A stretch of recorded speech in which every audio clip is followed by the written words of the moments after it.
That's what I do. I'll recite you two poems I found recently. Not by me, because I suck, but here's some good poems. But other people wrote these poems. This one's called If Your Loneliness Were a Flag, You Could Wave It, and it's in the collection of A Room Above a Convenience Store by William Taylor Jr. Pretty new book here. If your loneliness were a flag, you could wave it high above your conquered lands. If it were a car, you could paint it metallic blue and drive it over the cliffs of hell into a fiery sea. If it were a ship, you could fly it into the heart of the sun. If your loneliness were God, you could curse it or petition it for mercy. If it were a stranger, you could turn it away at the door. If it were a heart, you could stop it. If your loneliness were love, you could steel yourself to it, toss its letters unopened into the trash. If it were a law, you could break it or strike it down.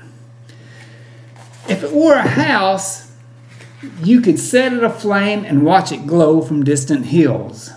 If your loneliness were your mother, you could pack your things and run away and make it suffer for the years of pain. If it were a ghost, you could banish it back to the nether realms with a spell or a charm. But your loneliness is a song and you have an ugly voice. The neighbors complain every time you try and sing. Damn good poem right there. And I got one more for you. And this is one of these things that I stumbled into by chance. I'm not even sure how I found this thing. This is on Etsy. I remember that. I follow this author, Valerie Lute, on Twitter. I think she follows me back. And so I don't recall exactly how I came into this little chapbook. But in it I found, and I've read decades and thousands of poems. I think this is my favorite poem right here. The poem is called Illuminations. And this is a poem that rocks. Right? Remember, Tito Puente, he rocked. His music rocked. It wasn't rock and roll, but he rocked. This poem ain't rock and roll, but it rocks. All right, listen. Some call him the boy poet. Some call him God of death. I loved him like obscenities, praised his every breath. Together we damned our souls and sucked on tangerines. We kept our piss in jam jars to smash on passing cars. He threw up crime in hospitals. He was pleasurably mad. He was neither flesh nor air, neither honey nor the wasp. He willed himself through the hookah pipes and kissed each lung he licked.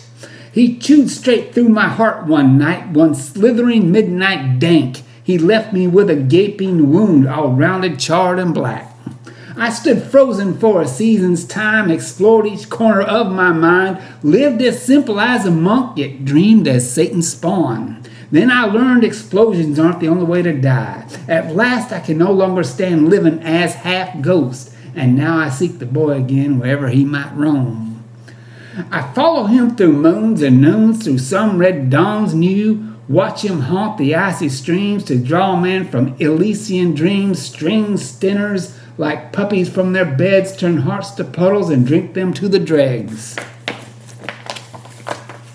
Then tonight, this autumn's eve, a zephyr rocks us both. He has not seen me stalking him like some starving beast until the hole within my heart stings like a sobbing wolf. He peers against the blinding mist and turns to will-o-wisp.